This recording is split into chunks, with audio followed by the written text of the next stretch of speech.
မျိုးသမီးတစ်ယောက်ကသူ့သမီးငယ်ကိုပုံမှန်ဆေးစစ်ဖို့ဆေးရုံခေါ်လာခဲ့တယ်။ဒါပေမဲ့ဆရာဝန်ရဲ့မျက်နှာကိုမြင်လိုက်တဲ့အချိန်မှာတော့အံ့ဩသွားခဲ့တယ်။ဘာကြောင့်လဲဆိုတော့အဲ့ဒီဆရာဝန်ကလွန်ခဲ့တဲ့9နှစ်ကသူ့ရေးစားဟောင်းဖြစ်နေခဲ့လို့ပါ။ဒါပေမဲ့ပိုပြီးအံ့ဩစရာကတော့သူမဟာဆရာဝန်ရှိမှတက်ရက်နေခဲ့ပေမဲ့အဲ့ဒီအမျိုးသားကသူမကိုမမှတ်မိခဲ့တာပါ။သူ့ရှိမှရက်နေတဲ့ကလေးမလေးကလည်းတကယ်တော့သူ့သမီးရင်းဖြစ်တယ်ဆိုတာကိုလည်းမသိခဲ့ပါဘူး။တကယ်တော့လွန်ခဲ့တဲ့9နှစ်တုန်းကဒီမျိုးသမီးဟာကိုလေးချိန်200ကီလိုလောက်ရှိတဲ့တာမန်မိန်းကလေးတစ်ယောက်ဖြစ်ခဲ့တယ်။ဒါပေမဲ့သူမဟာချမ်းသာတဲ့လူငယ်တစ်ယောက်နဲ့3နှစ်ကြာလျှို့ဝှက်ချစ်ကြခဲ့ကြတယ်။အစပိုင်းမှာတော့သူမကကိုယ့်ရဲ့စစ်မှန်တဲ့အချစ်ကြောင့်သူ့နှလုံးသားကိုသိမ်းပိုက်နိုင်ခဲ့ပြီလို့ယုံကြည်ခဲ့တယ်။ဒါပေမဲ့ဒီနေ့မှာကိုဝင်ရှိနေကြောင်းဝမ်းသာအားရသွားပြောမဲ့အချိန်သူ့ရေးစားကတငယ်ချင်းကိုအပျော်တွဲတာပါ။နောက်ပိုင်းနိုင်ငံခြားထွက်သွားရင်လမ်းခွဲလိုက်မှလို့ပြောနေတာကိုမတော်တဆကြားလိုက်ရတယ်။စိတ်နှလုံးကြိုးကြေသွားတဲ့သူမဟာသူ့ဘဝထဲကနေထာဝရပျောက်ကွယ်သွားဖို့ဆုံးဖြတ်ခဲ့ပြီးကလေးကိုတယောက်တည်းပြုစုပြောင်းထောင်ခဲ့တယ်။ဝမ်းနည်းစရာကတော့သူမဟာအမွှာကိုဝန်ဆောင်ထားခဲ့ပေမဲ့အာဟာရမပြေဝမှုကြောင့်ကလေးတယောက်ပဲအသက်ရှင်ခဲ့တယ်။အဲ့ဒီကလေးမှလည်းမွေးရပါနှလုံးရောဂါရှိနေခဲ့တယ်။သမီးကိုကယ်တင်ဖို့အတွက်သူမဟာ3လအတွင်းကိုလေးချိန်အားလုံးရှော့ချနိုင်ခဲ့ပြီးအရန်လှပတဲ့အမျိုးသမီးတစ်ယောက်ဖြစ်လာခဲ့တယ်။ထို့ပြင်သူ့ရဲ့အရေးချင်းနဲ့ပကံခွဲရောက်ဒီဇိုင်နာအဖြစ်အောင်မြင်ကျော်ကြားလာခဲ့တယ်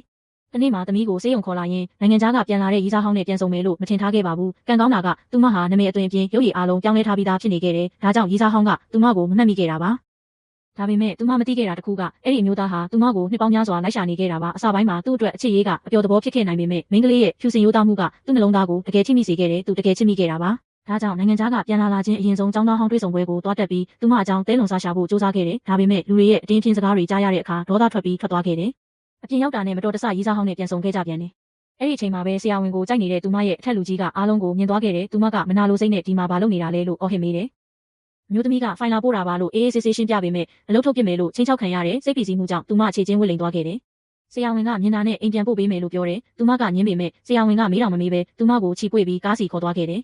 ဒါကိုမြင်လိုက်တဲ့အထက်လူကြီးကမနာလိုစိတ်နဲ့မျက်နှာနီရဲသွားပြီးသူမကိုတင်ငန်းစာကောင်းကောင်းပေးဖို့ဆုံးဖြတ်လိုက်တယ်ကားပေါ်မှာဆရာဝန်ကကျွန်တော်တို့အရင်ကတွေ့ဘူးလားလို့မေးတယ်သူမကအနှဲငယ်တုံဆိုင်ပြီးရှင်ပြောတာနားမလည်ဘူးလို့ဖြေတယ်ထို့နောက်ဆရာဝန်ကသူမရဲ့ဖုန်းထဲမှာသူ့နံပါတ်ကိုတင်ပေးပြီးသမီးဆေးပြန်ပြဖို့ရှိရင်ဓာတ်ရိုက်ဆက်သွယ်ဖို့ပြောတယ်တကယ်တော့ပထမဆုံးတွေ့ကြတဲ့ကသူမဟာသူချစ်ခဲ့တဲ့မိန်းကလေးဖြစ်နိုင်တယ်လို့တန်တရားဝင်နေခဲ့ပြီးတိုးဝက်စုံစမ်းနေခဲ့တာဖြစ်တယ်နောက်တစ်နေ့အလုပ်ဆင်းတော့မဲ့အချိန်မှာအထက်လူကြီးကတားပြီးသူမဟာဆရာဝန်ရဲ့ရည်စားဖြစ်တယ်လို့မဟုတ်မမှန်ပြောဆိုတယ်ပြီးတော့အမျိုးသမီးကိုဒုက္ခပေးဖို့ကိုယ်တော်တစ်ခုစီပစ္စည်းနမူနာအလေးကြီးတွေပို့ခိုင်းတယ်